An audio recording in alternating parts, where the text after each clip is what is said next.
call it work, but I appreciate it. It never feels like work to me. Yeah.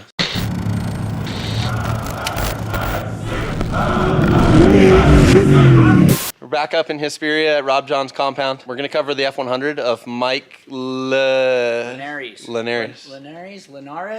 Yeah, that's what I do every time. Linares is actually how you pronounce it. 2 hours later. I don't know. Yeah. So He's Cuban. cool guy, Mike. Mike's cool. And super cool guy. he had this thing. It was blue and white before. Yep. It's been around for a couple years. It's a single cab F100. What year? 77. 77. Yeah. And then it, had a rollover in Barstow.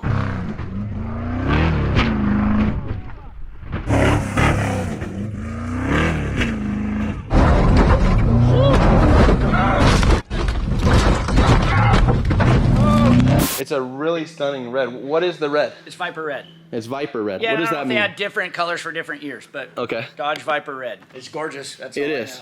know. It is.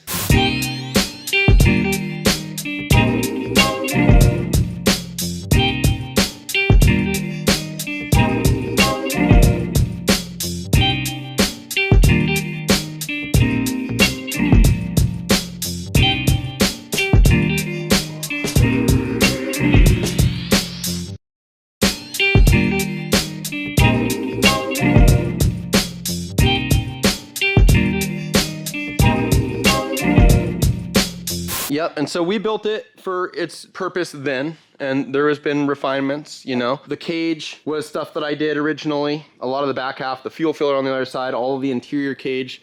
I don't know if that center console's still the same one, or if that's a new center console. No, that's the same center console. Okay. We just had it upholstered. Copy that. Yeah.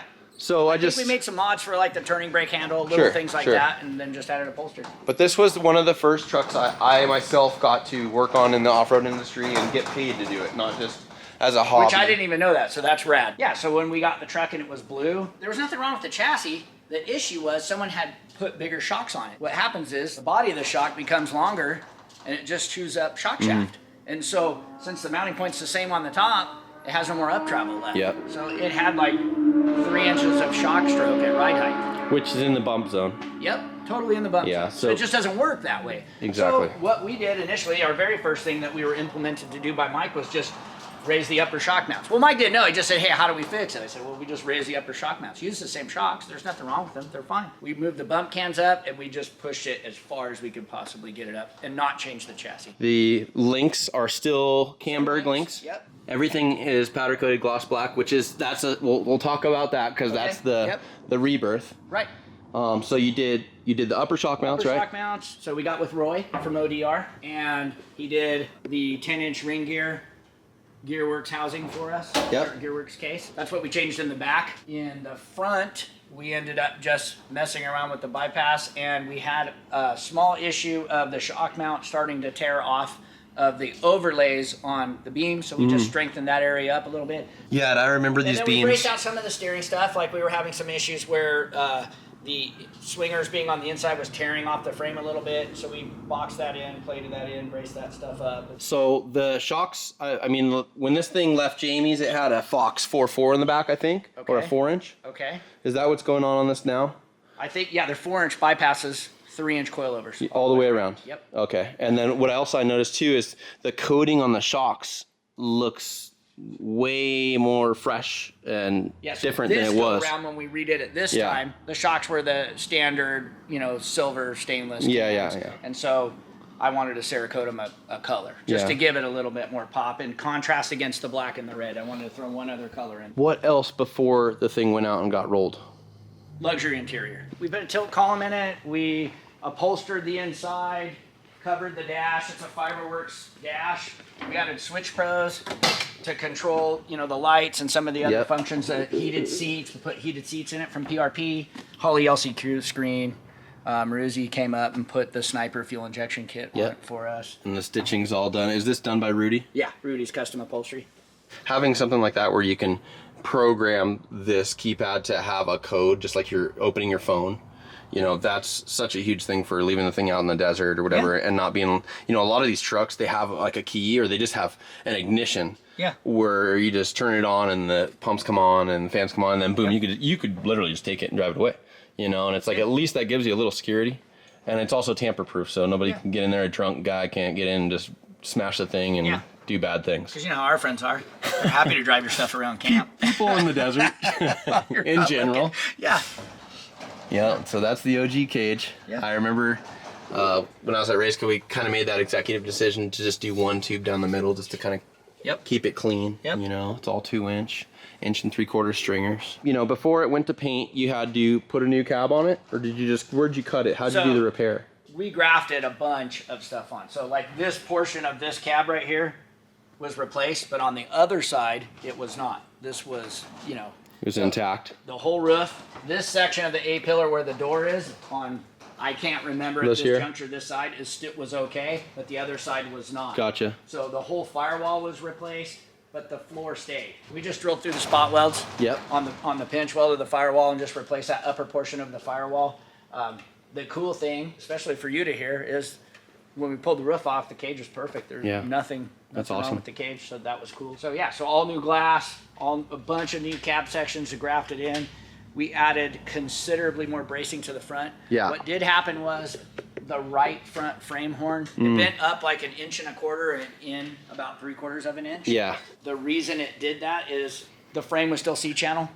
And then there was a large section of the frame that didn't have any support. Not boxed in. Yeah, and so it actually tweaked in that area. Sure. So we pulled the frame straight, boxed it in, and then added a bunch of bracing that comes through the dash and a bunch of diagonal tubes coming out. tie-ins. Laced that all out. Yep. So it's considerably stronger than what it was in the front, you know, from your feet forward. Sure.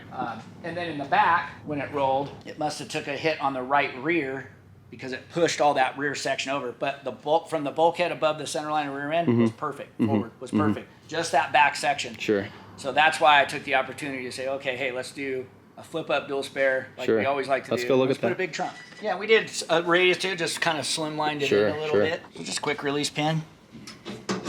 Ooh, that's the one-person hitter right there. Yeah. Yeah, that's gorgeous. So we put the batteries in the trunk this time. They were out of it.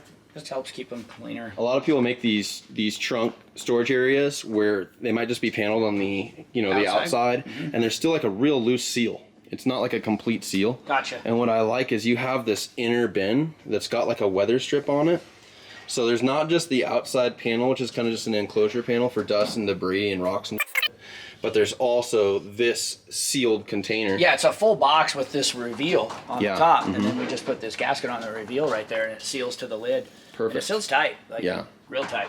So yeah, we talked about the gloss black panels, and then obviously all the suspension components. Yeah, so Camberg 4-inch, there you go. chromoly TT housing, big snouts and big hubs and big brakes, big wheelwood brakes, and I like the little rock lights under here, hiding out. Yeah, we didn't change the location or anything. Like that's just how all that stuff was, and so we just kept it. Mike liked it, and so we just kept it that way. Sure.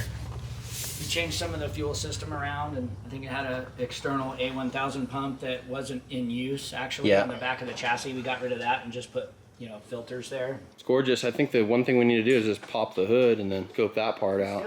Dart block, 427-inch Windsor-based Ford. I want to say Edelbrock heads. Sorry, Robert, if I'm incorrect on that. I know the compression ratio is pretty close to being on the edge of what we want to use for pump gas because Mike had entertained the idea of putting a supercharger on it, and Robert said, well, we can, but I need the engine back, so we got to lower the compression ratio. Sure. Obviously, air conditioning, he came up and put the Holley Sniper kit on it. We just resealed the engine, just the intake manifold, timing cover, oil pan, just because there were some leaks and stuff over the operation of the years, and I just wanted it to be fresh and clean and new. We changed valve covers to, I had sheet metal valve covers. I like the die-cast valve covers because they're just stronger and they just, seems like they press on the gasket and seal a little bit better. We always do our breather system, so we have breathers, -10 breathers on the top that go over to a breather tank. Yeah. And then all the steerings from Charlie at Power Steering Solutions, the box, the anti-spike valve, the reservoir, cooler, filter, all that stuff from Charlie. And then you guys plumb everything in-house, right? Yep. Yeah. Yep. Last time when it was blue and it came to us, we changed to that pedal, to the JMAR pedal, the reservoirs. So we just retained that, and just all this chassis is new up here though. Yeah. All the shock mounts, all this stuff, we cut all that off, and since the frame horn had bent, we went ahead and just redid all that stuff. For sure. This tube ended on a tube back there. This tube actually didn't go through the firewall and connect. Yeah. So we actually put a sub tube on the inside of the firewall instead of the outside. Yep. So it connects to that, and then it V's into that single tube. Sure. So that helps with strain. Dispersing the load a little bit. Absolutely, yeah. And then change the lights around a little bit. we just decided not to go with a roof light. Yep. And it has plenty of lighting on it, so we kept the 4 KC, pods up here, and then the flexes in the grill. It's just a perfect place to put flexes in there. Yeah, the so spacing is insane. It just is. Just a crap ton of labor changing the body out and sealing the cab, and then improving upon the strength of it as far as tying the chassis in even more than what it was before. Sure. It's tough to go through that portion of the build sometimes, but then when you see it through and you got this, puts a smile back on your face. Absolutely. I love it. Well, you want to take it out? Yeah. Let's go take drive it out. this thing. All right.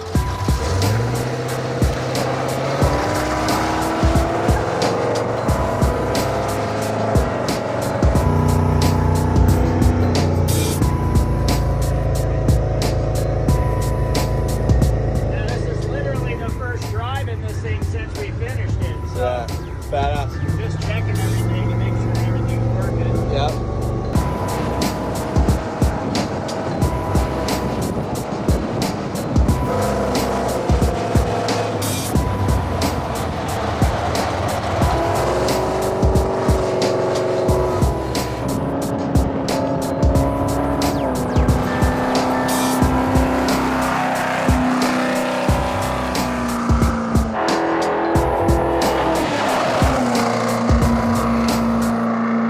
All right, so we just got back. We went on the trial version run. First drive, yeah. Virgin run. Yeah.